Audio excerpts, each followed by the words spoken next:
ಹಾವೇರಿಯಲ್ಲೂ ಕೂಡ micro finance ಸಿಬ್ಬಂದಿಗಳು ಜನರಿಗೆ ಕಾಟ ಕೊಡ್ತಿದ್ದಾರೆ. ಇನ್ನೊಬ್ಬರಿಗೆ ಸಾಲ ಕೊಡಿಸಿ ಮಹಿಳೆಯೊಬ್ಬಳು ಸಂಕಷ್ಟಕ್ಕೆ ಸಿಲುಕಿದ್ದಾಳೆ.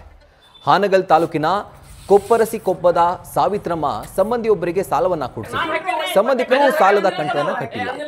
ಅದಕ್ಕೆ ಸಾವಿತ್ರಮ್ಮಗೆ ಸಂಕಷ್ಟ ಶುರುವಾಗಿದೆ.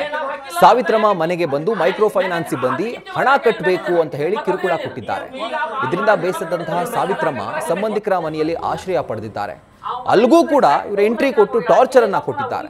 ಸ್ಥಳೀಯರು ಮಹಿಳೆಯನ್ನ ರಕ್ಷಣೆ ಮಾಡಿದ್ದಾರೆ.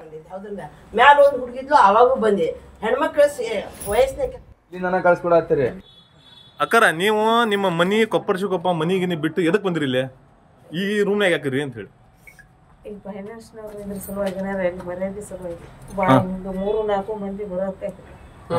ಏನ್ ಮಾಡ್ರಿ ಬಂದು ಅಲ್ಲಿ ಬಂದು ಇವ್ರು ಸರ್ ಸೋಲಾರ್ ಇತ್ತಲ್ರಿ ಆ ಸೋಲಾರ್ ಕುರ್ಚಿ ಇಟ್ಟು ಸೋಲಾರ್ ಮಾರ್ತೇವೆ ಅಂತೇಳಿ ಅಂದ್ರೆ ಸಿಲಿಂಡರ್ ಎತ್ತಿ ಪೂರ್ಣ ಬಾಗಲ್ ಹೊರಗೆ ಇಟ್ರಿ ಇವ್ರ ಸಿಲಿಂಡರ್ ಮನಿ ಒಳಗಿಂದ ಹೊರ ತೆಗ್ದ ಅದು ಖಾಲಿ ಇತ್ರಿ ಅವಾಗ ತುಂಬ್ಸಾಕ್ ನನ್ನ ಹತ್ರ ದುಡ್ಡು ಇದ್ದಿರ್ಕಿಲ್ಲ ರೀ ಖಾಲಿ ಇತ್ತು ಖಾಲಿ ರಾಕ್ತಾನತ್ಲಿ ಈ ಸರ್ ತಂದು ಹೊರಗಿಟ್ರಿ ನಾನ್ ಸುಮ್ನೆ ನಿಂತ್ಕೊಂಡ್ರೆ ಒಂದಕ್ಕೆ 2 ಹತ್ತೈತಿ ಕೊಟ್ಟಕ ಕಟ್ಟೆ ಹೋಗ್ಬೇಕಂದ್ರೆ ಈ ಹುಡ್ಗಿನ ಸಾಲಿ ಕಳಿಸಿ ಸುಮ್ನೆ ಬಂದ್ಬಿಟ್ಟೇರಿ ಉಪ್ಪಿಟ್ಟು ಮಾಡ್ಕೊಡ್ಲಿಲ್ಲ ಬೇರೆ.